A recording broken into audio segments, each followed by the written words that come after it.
অনেকেই প্রশ্ন করেছেন যে আশুরার দিনে মানে মুহররমের 10 তারিখে অনেকেই লাঠি খেলেন, তারপরে অনেকেই এই ঝান্ডা খেলেন, অনেকে রোজা রাখেন, অনেকে রাখেন না। তো এই বিষয়টা একটু আমাদের সামনে ক্লিয়ার করুন যে করণীয় কী এবং বর্জনীয় কী রয়েছে আশুরার দিনে, কোনটা হাদিস দ্বারা প্রমাণিত আছে করণীয়টা আমাদের, আর বর্জনীয় কী কী রয়েছে একটু যদি জানাতেন খুব ভালো হতো, উপকৃত হতাম। আসসালামু আলাইকুম রহমতুল্লাহ বারাকাতুহু। ওয়ালাইকুম আসসালাম।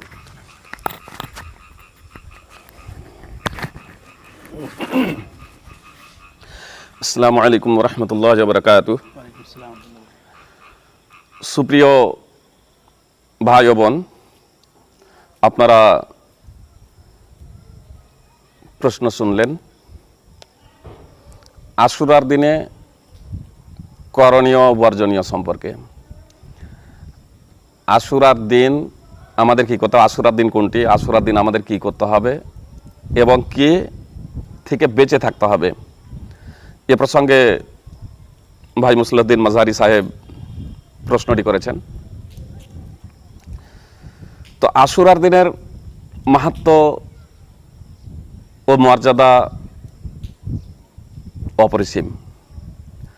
সুতরাং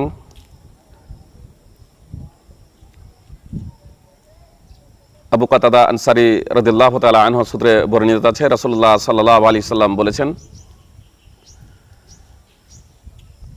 সিয়ামু ইয়াউমে আশুরা আহতাসিবু আলাল্লাহি আন ইউকাফিরা সানাতাল্লাতি ক্বাবলাহ।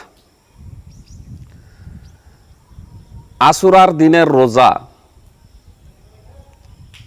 আমি আল্লাহ তাআলার কাছে আশা করি যে আল্লাহ তাআলা এই আশুরা রোজার দিনের বিনিময়ে, আশুরার দিনের রোজার বিনিময়ে আল্লাহ তাআলা বিগত 1 বছরের গুনাহ মাফ করে দেবেন। নবী সাল্লাল্লাহু আলাইহি সাল্লাম বলছেন যে আশুরার দিনে যদি রোজা রাখা হয়, আশুরার দিনে যদি সিয়াম পালন করা হয়, তাহলে বিগত 1 বছরের গুনাহ মাফ হয়ে যাবে। সহিহ মুসলিম হাদিস নম্বর 1162, সুনানে তিরমিজি হাদিস নম্বর 752, এই হাদিস আবু দাউদ, সুনানে ইবনে মাজাহ, মুসনাদ আহমদ বিভিন্ন হাদিস গ্রন্থে রয়েছে। ইয়াউমে আশুরা বলতে 10ই মুহররম, ইয়াউমে আশুরা বলতে 10ই মুহররম, মুহররম মাসের 10 তারিখ। আশুরার দিনের রোজা কুরাইশরাও রাখত।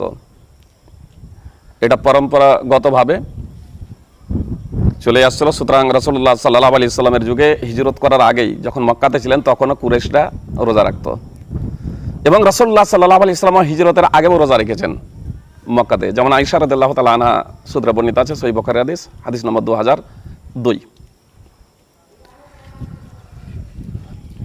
এমনকি ইবনে উমর রাদিয়াল্লাহু তাআলা আনহু সূত্রে বর্ণিত আছে যে জাহিলি যুগের লোকেরা, জাহিলিয়াতের লোকেরা তারাও এই আশুরার দিনের রোজা রাখত, এবং মুহাম্মদ সাল্লাল্লাহু আলাইহি সাল্লাম এই আশুরার দিনের রোজা রাখতেন। এবং মদিনাতে হিজরত করার পরে মুহাম্মদ সাল্লাল্লাহু আলাইহি সাল্লাম রোজা রেখেছেন এবং মুসলিমদেরকে রোজা রাখার নির্দেশ প্রদান করেছেন। এটা রমজানের সিয়াম তথা রমজানের রোজা ফরজ হওয়ার আগে। যখন রমজানের রোজা ফরজ হলো তখন রাসূলুল্লাহ সাল্লাল্লাহু আলাইহি সাল্লাম বললেন, যে চাই এ আশুরার দিনের রোজা রাখতে পারে, আর যে চাই এ আশুরার দিনের রোজা নাও রাখতে পারে। সহিহ মুসলিম হাদিস নম্বর 1126। আশুরার দিনের রোজা মূলত মুসা আলাইহিস সালাম সর্বপ্রথম রেখেছিলেন, যা প্রমাণিত হচ্ছে। সুতরাং মুহাম্মদ সাল্লাল্লাহু আলাইহি সাল্লাম মদিনায় হিজরত করার পরে দেখলেন যে সেখানে ইহুদিরাও রোজা রাখছে। তো ইহুদিদেরকে জিজ্ঞেস করেছিলেন রাসূলুল্লাহ সাল্লাল্লাহু আলাইহি সাল্লাম যে এই আশুরার দিনের রোজা তোমরা কেন রাখছো? তখন তারা বলেছিল যে আল্লাহ তাআলা মুসা এবং তার জাতিকে, মুসা এবং তার কওমকে, সম্প্রদায়কে 10ই মুহররমে মুক্তি দিয়েছিলেন এবং ফেরাউন এবং তার দলবলকে ডুবিয়ে মেরে ফেলেছিলেন, ধ্বংস করেছিলেন। ফলে মুসা আলাইহিস সালাম আল্লাহ তাআলার শুকরিয়া আদায় করতে গিয়ে 10ই মুহররমে রোজা রেখেছিলেন। আমরাও এ কারণেই রোজা রাখি। তখন মুহাম্মদ সাল্লাল্লাহু আলাইহি সাল্লাম বলেছিলেন,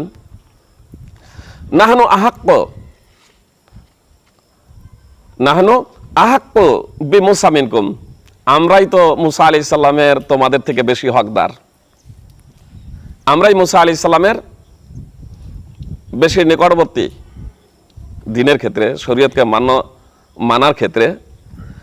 সুতরাং রাসূলুল্লাহ সাল্লাল্লাহু আলাইহি সাল্লাম নিজে রোজা রেখেছিলেন এবং রোজা রাখার সাহাবায়ে কেরামদেরকে নির্দেশ প্রদান করেছিলেন। সুতরাং রাসূলুল্লাহ সাল্লাম বলেছিলেন, ফাসুমুহু আনতুম, সাহাবায়ে কেরামদের বললেন যে তোমরা রোজা রাখো। বুখারী মুসলিমে এই হাদিস রয়েছে, সহিহ বুখারী হাদিস নম্বর 2004 এবং 3397, সহিহ মুসলিম হাদিস নম্বর 1130। তো অত্র রোজার বিষয়টি যেটা বুঝতে পারা গেল যে মুসা আলাইহিস সালাম রোজা রেখেছিলেন মিশরে যেদিন 10ই মুহররম, মিশরে 10ই মুহররম।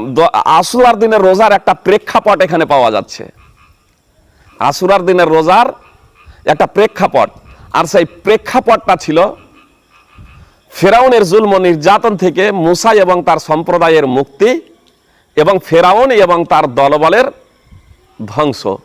মুসা আলাইহিস সালাম আল্লাহ তাআলার শুকরিয়া জ্ঞাপন করত এই 10ই মুহররম রোজা রেখেছিলেন। আমরাও আলহামদুলিল্লাহ এই 10ই মুহররম রোজা রাখি। অবশ্য ওই প্রেক্ষাপটকে আমরা কিন্তু আর কেউ লক্ষ্য করি না, কারণ মুহাম্মদ সাল্লাল্লাহু আলাইহি সাল্লাম প্রেক্ষাপট লক্ষ্য করেননি। অবশ্য যারা, একটা কথা এখানে বলেই দিই, যারা ইয়াউমে আরাফাকে কেন্দ্র করে যে আরাফা, ইয়াউমে আরাফা বলা হয়েছে, অর্থাৎ আরাফার দিন, যেদিন হাজিরা আরাফার মাঠে যাবে সেই দিন রোজা রাখতে হবে, অথচ এখানে আল্লাহ রাসূল সাল্লাল্লাহু আলাইহি সাল্লাম একবারের জন্য বলেননি যে হাজিরা যখন আরাফার ময়দানে যাবে সেদিন আরাফা রোজা রাখবে।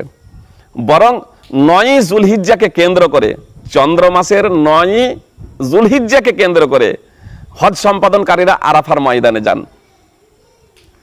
9ই যুলহিজ্জা, যদি 2-4 যুলহিজ্জাতে আরাফার ময়দানে চলে যান তাহলে সেটা আরাফার দিন হবে না। আর 11-12 যুলহিজ্জা যদি যান তবুও সেটা কিন্তু আরাফার দিন হবে না। ওখানে কোনো প্রেক্ষাপটই নেই। অথচ সৌদির সাথে সম্পৃক্ত রেখে আমার কিছু ভাইরা আরাফার দিনের রোজা রেখে থাকেন। এখানে তো একটা প্রেক্ষাপট আছে। মিশরের 10ই মুহররম যেদিন মুক্তি লাভ করেছিলেন মুসা আলাইহিস সালাম, সেটা ছিল মিশরের 10ই মুহররম।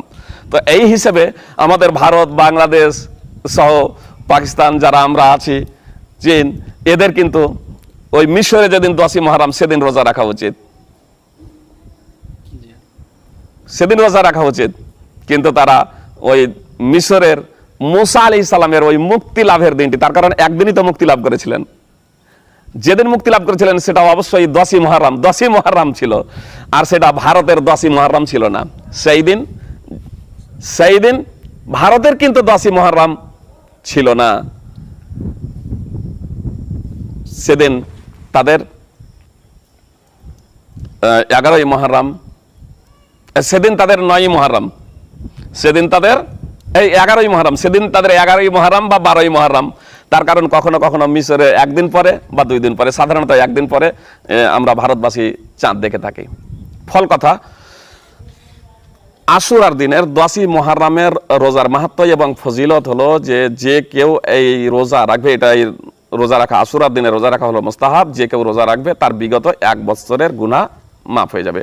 আল্লাহ তাআলা আমাদেরকে সেই রোজা রাখার ফজিলত সেই রোজা রাখার ক্ষমতা প্রদান করুন, আমিন। একটা বিষয় এখানে স্পষ্ট করে দিই, রাসূলুল্লাহ সাল্লাল্লাহু ইবনে আব্বাস রাদিয়াল্লাহু তাআলা আনহু সূত্রে বর্ণিত, রাসূলুল্লাহ সাল্লাল্লাহু আলাইহি সাল্লাম বলেছিলেন, ফাইদা কানাল আমুল মুকবিল ইনশাআল্লাহু লা আসুমান্না তাসি, আগামী বছর ইনশাআল্লাহ আমি 9ই মুহররম রোজা রাখবো।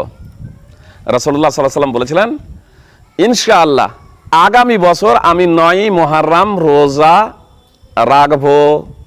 লাসুমান্নাত আছে, আগামী বছর ইনশাআল্লাহ আমি অবশ্যই 9 মুহররম রোজা রাখবো। আব্দুল্লাহ ইবনে আব্বাস রাদিয়াল্লাহু তাআলা আনহু বলছেন, কিন্তু রাসূলুল্লাহ সাল্লাল্লাহু আলাইহি ওয়াসাল্লাম আর আগামী বছর পাননি। সেই বছরই রাসূলুল্লাহ সাল্লাল্লাহু আলাইহি ওয়াসাল্লামের ইন্তেকাল হয়ে গিয়েছিল।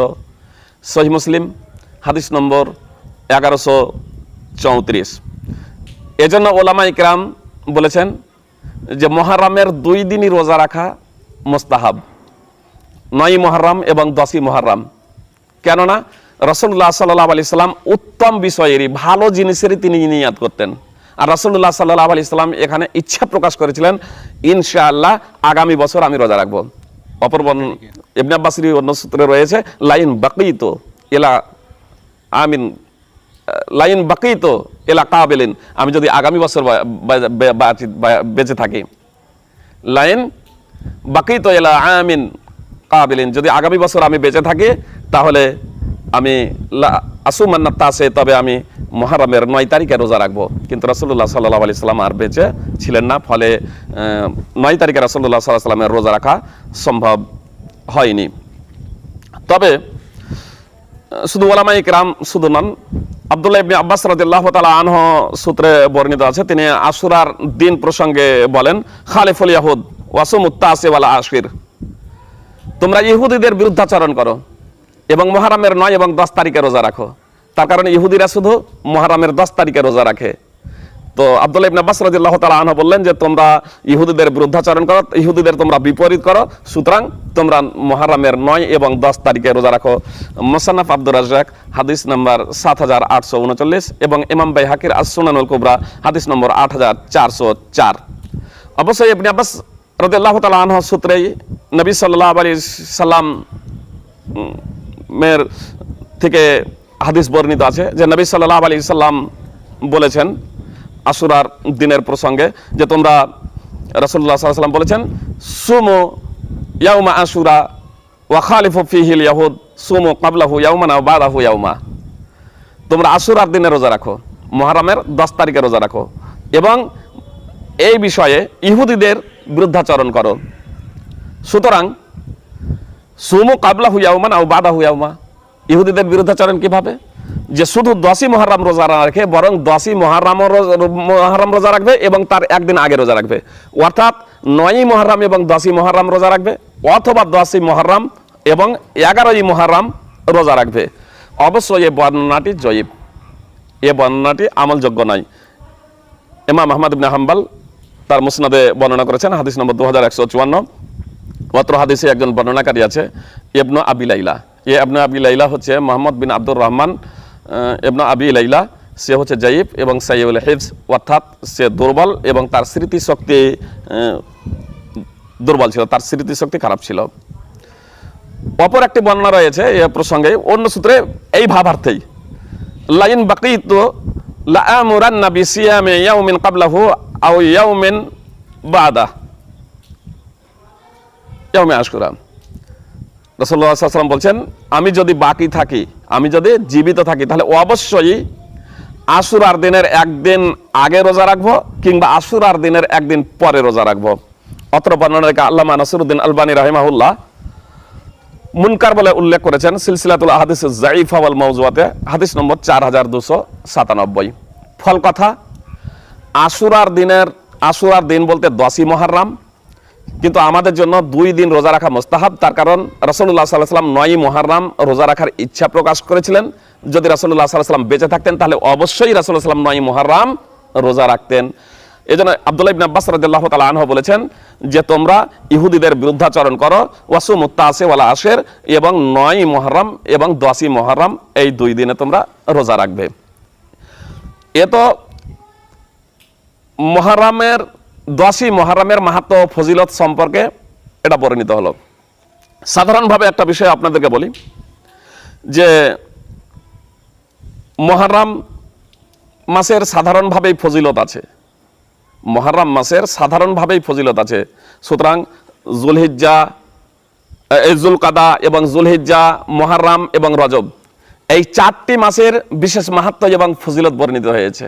আল্লাহ তাআলা বলেন, ইন্না ইদ্দাতাশ শুহুরি ইনদাল্লাহি 12 শাহরান ফি কিতাবিল্লাহি ইয়াওমা খালাকাস সামাওয়াতি ওয়াল আরদ মিনহা আরবাআতুন হুরুম। নিশ্চয় আল্লাহ তাআলার নিকটে মাস সমূহের গণনা 12টি, তার মধ্যে 4টি মাস হলো সম্মানিত আল্লাহ তাআলার কিতাবে, অর্থাৎ লৌহে মাহফুজে, যেদিন আল্লাহ তাআলা পৃথিবী এবং আসমান সমূহ সৃষ্টি করেছেন। তো যেদিন আল্লাহ তাআলা আসমান সমূহ এবং পৃথিবী সৃষ্টি করেছেন, সেই দিনই 4টি মাসের মাহাত্ম্য এবং মর্যাদা রয়েছে। এই 4টি মাস বলতে কি? এই 4টি মাস বলতে মুহাম্মদ সাল্লাল্লাহু আলাইহি সাল্লাম বলেছেন যে ধারাবাহিকভাবে হলো 3টি মাস, অর্থাৎ যুলকাদা, যুলহিজ্জা এবং মুহররম। আর একটি মাস হলো রজব, যা জুমাদুস সানি এবং শাবানের মাঝে। তো রজব, যুলকাদা, যুলহিজ্জা, মুহররম এবং রজব, এই 4টি মাসের মাহাত্ম্য এবং ফজিলত যেদিন আল্লাহ তাআলা আসমান জমিনকে সৃষ্টি করেছেন সেই দিন থেকেই এখানে একটা বিষয় এখানে স্পষ্ট করে দেই যে আল্লাহ তাআলা আসমান জমিন যেদিন থেকে সৃষ্টি করেছেন সেই দিন থেকে যে 4টি মাসের মাহাত্ম্য এবং মর্যাদা বর্ণনা করেছেন, সেই 4টি মাসের মধ্যে কিন্তু রমজান মাস নেই। সহিহ বুখারী হাদিস নম্বর 5550 এবং সহিহ মুসলিম হাদিস নম্বর 1679। এ থেকে প্রমাণিত হচ্ছে যে এই মুহররম মাস, এই 4টি মাসের মধ্যে মুহররম মাস রয়েছে। এই মুহররম মাসের ফজিলত এবং মর্যাদা কতটা, আর বিশেষ করে 10ই মুহররম সম্পর্কিত আল্লাহ রাসূল সাল্লাল্লাহু আলাইহি ওয়াসাল্লাম বললেন যে এই 10ই মুহররমে যদি রোজা রাখা হয় তাহলে বিগত 1 বছরের গুনাহ মাফ হয়ে যাবে। উল্লেখ্য যে বিগত যে 1 বছরের গুনাহ মাফ হবে সেটা ছোট ছোট গুনাহগুলো। আল্লাহ তাআলা যে 12টি, আল্লাহ তাআলার নিকটে মাস সমূহের গণনা যে 12টি, তার মধ্যে 4টি মাস সম্মানিত, এ কথা আল্লাহ তাআলা সূরা তওবা 9 নম্বর সূরার 36 নম্বর আয়াতে উল্লেখ করেছেন। আর তারই ভাষ্যে রাসূলুল্লাহ সাল্লাল্লাহু আলাইহি সাল্লাম এ কথা বলেছেন। রাসূলুল্লাহ সাল্লাল্লাহু আলাইহি সাল্লামের অত্র হাদিসটি বিভিন্ন জায়গাতে মুহাদ্দিস সম্রাট ইমাম বুখারী রাহিমাহুল্লাহ উল্লেখ করেছেন। আমি যে রেফারেন্সটা দিলাম সহিহ বুখারী হাদিস নম্বর 5550-এ, তো রাসূলুল্লাহ সাল্লাল্লাহু আলাইহি সাল্লাম ওই সময় মিনার মাঠে অবস্থান করছিলেন। সম্মানিত দিন, সম্মানিত দিন, শ্রেষ্ঠতম দিন, মর্যাদাপূর্ণ দিন। আর ওই দিনে মর্যাদাপূর্ণ সময়ে আল্লাহ রাসূল সাল্লাল্লাহু আলাইহি সাল্লাম মিনার মাঠে বক্তব্য প্রদান করতে গিয়ে এ মাসের কথা উল্লেখ করেছেন যে এই 4টি মাস হলো যুলকাদা, যুলহিজ্জা, মুহররম এবং রজব। এ থেকে মুহররম মাসেরও আমরা ফজিলত এবং মাহাত্ম্য বুঝতে পারলাম। এতদ ব্যতীত মুহররম মাসের কোনো ফজিলত নেই না। 10ই মুহররমকে কেন্দ্র করে আর এক্সট্রা কোনো ফজিলত আছে অন্য কোনো, যা সাধারণত বর্ণনা করা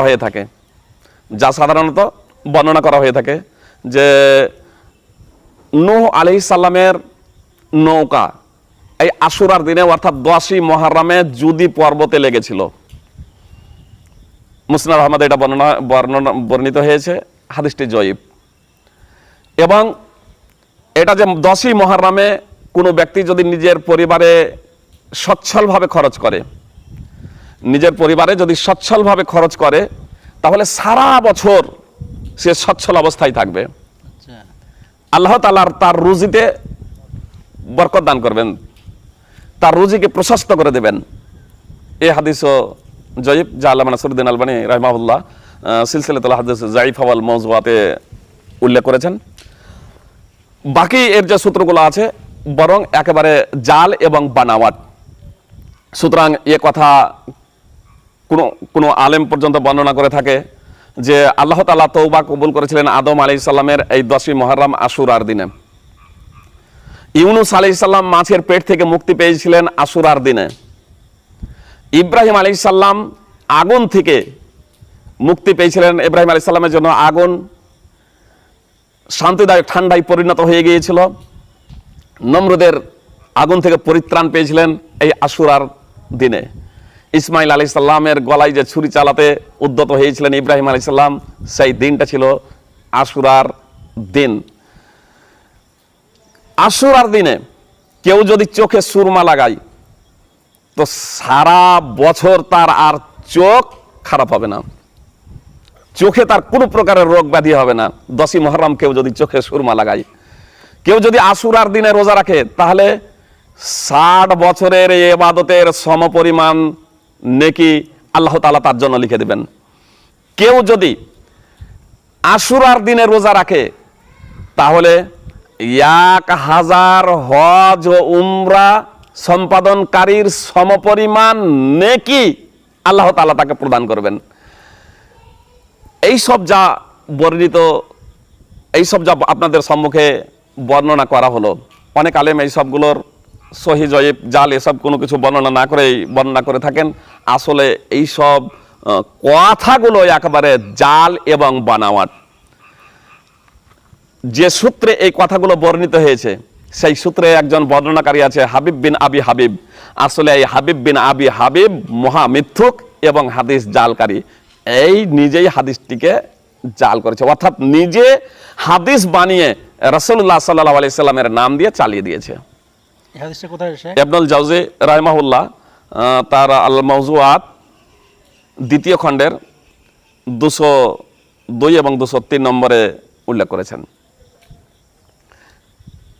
শাইখুল ইসলাম ইবনে তাইমিয়া রাহিমাহুল্লাহ মাজমুল ফতোয়ার 25 নম্বর খণ্ডেও এ প্রসঙ্গে আলোচনা করেছেন। 10ই মুহররমকে কেন্দ্র করে আরও আমাদের সমাজে কিছু কুসংস্কার আছে, যা প্রশ্নে উত্থাপিত হয়েছিল যে হুসেন রাদিয়াল্লাহু তাআলা আনহর কবরের প্রতীকী বানিয়ে তাজিয়ে, যার নাম দেওয়া হয়েছে, তাজিয়ে বানিয়ে আগে আগে চলে আর পিছনে পিছনে মার্সিয়া গাইতে থাকে এবং বিলাপ করতে থাকে, কান্না করতে থাকে। কে বুক চাপড়ায়, কে কাপড় ছিঁড়ে, কেউ জিঞ্জির দিয়ে পিঠে মারে, কেউ হাতে ব্লেড বেঁধে নিয়ে বুক এবং পেটকে ক্ষতবিক্ষত করে দেয়, গালে চড় মারে। এভাবে নারী এবং পুরুষ সকলেই হাই হুসেন বলে চিৎকার করতে করতে নিজেদের শোক প্রকাশ করে থাকে এই 10ই মুহররমে।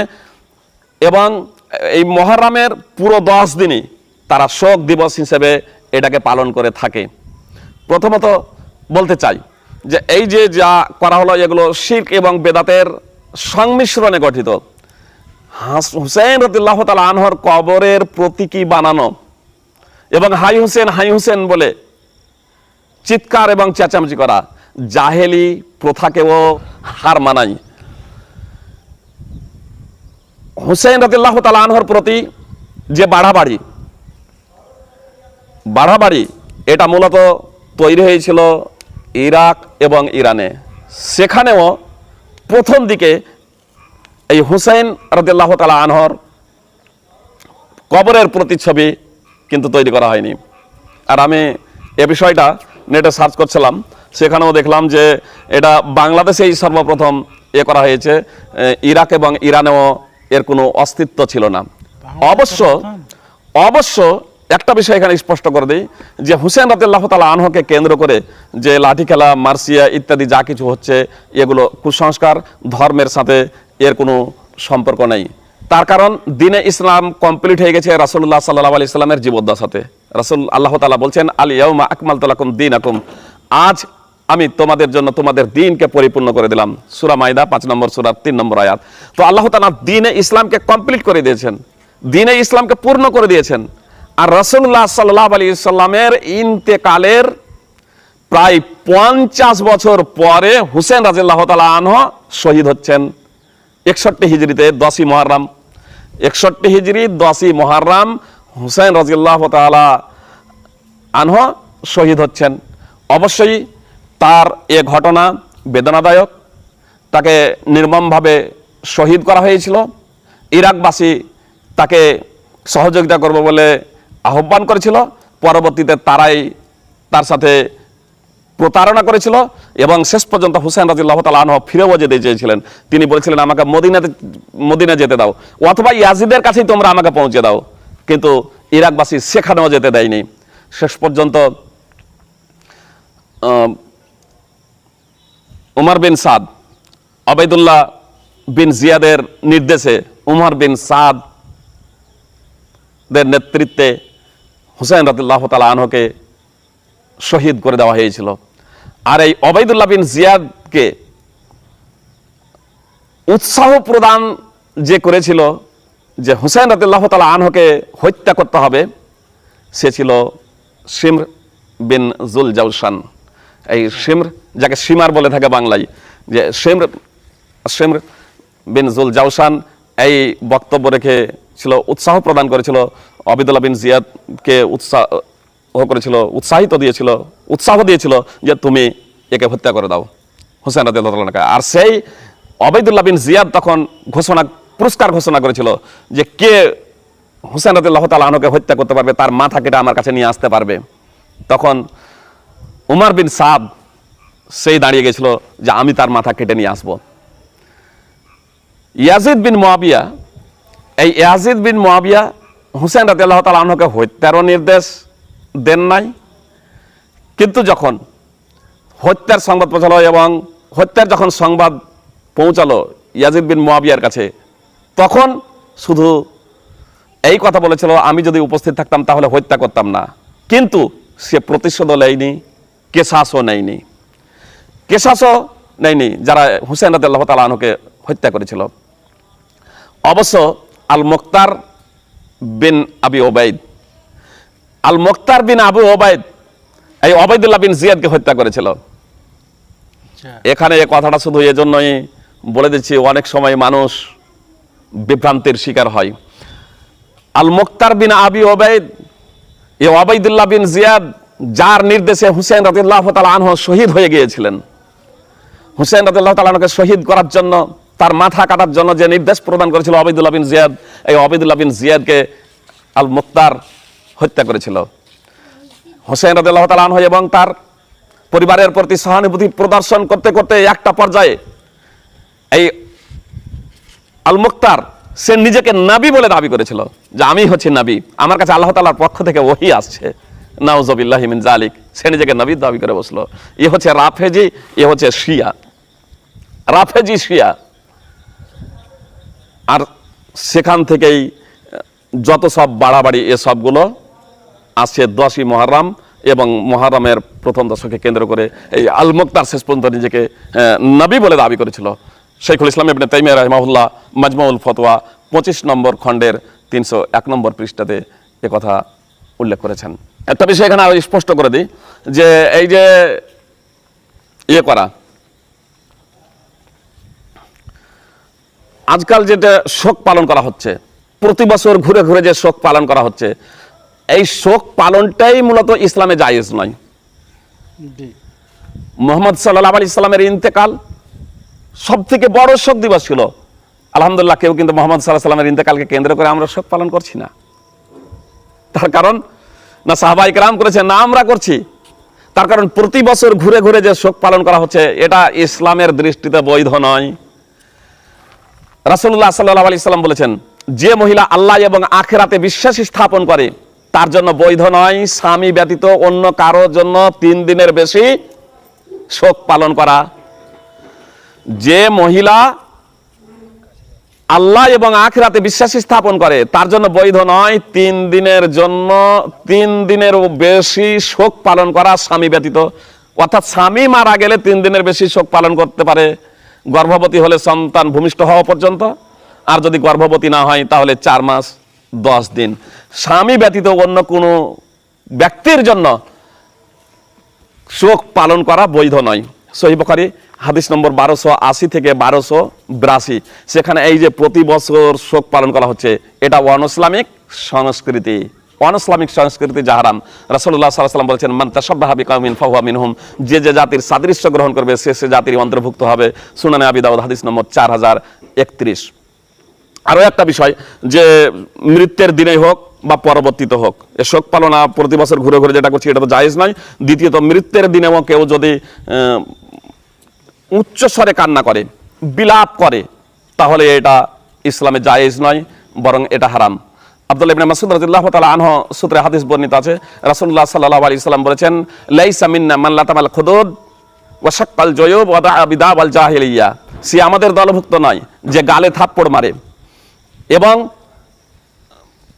বুকের জামা ছিঁড়ে এবং জাহেলি প্রথার নেই চিৎকার চেঁচামেচি করে।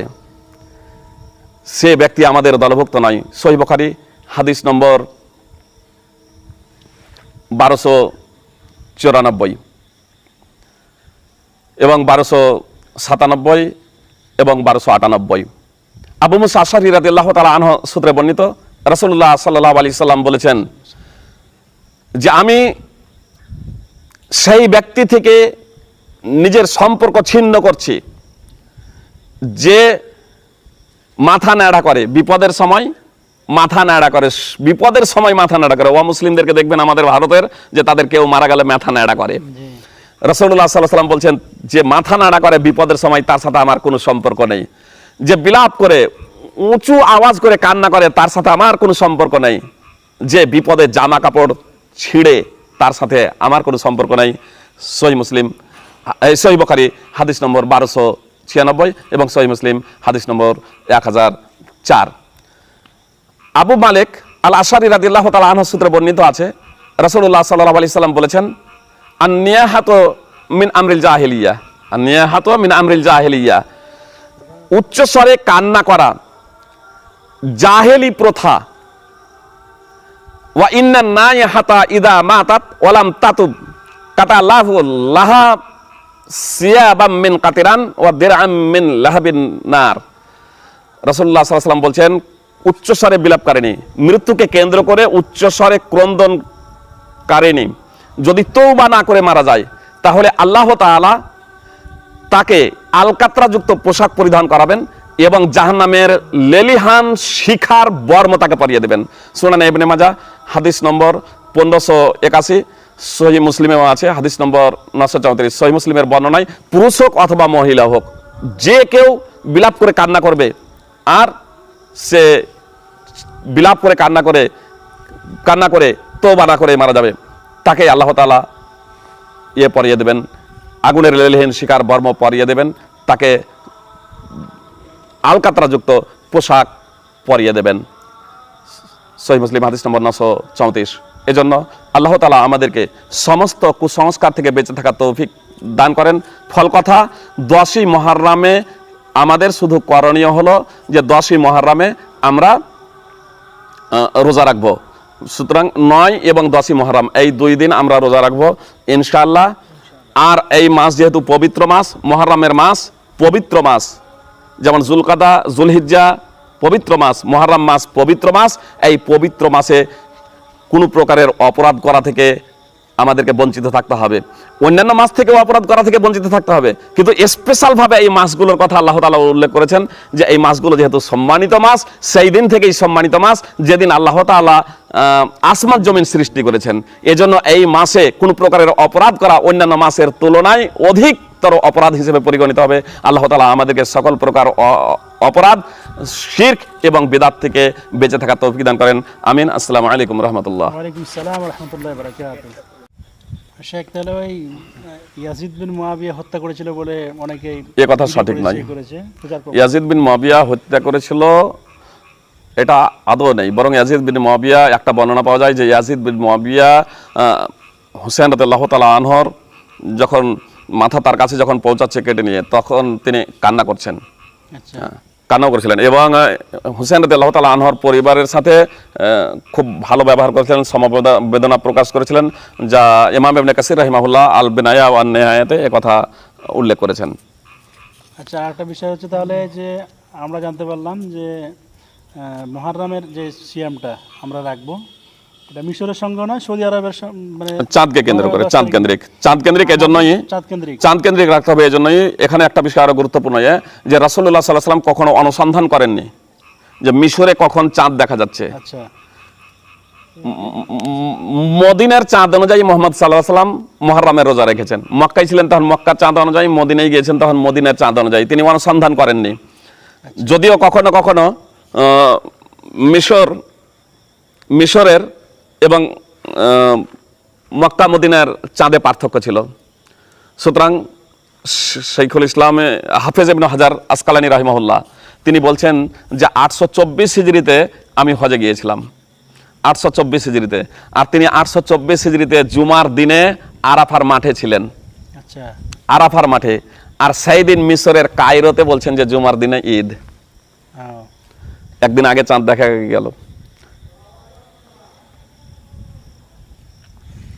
ঠিক আছে।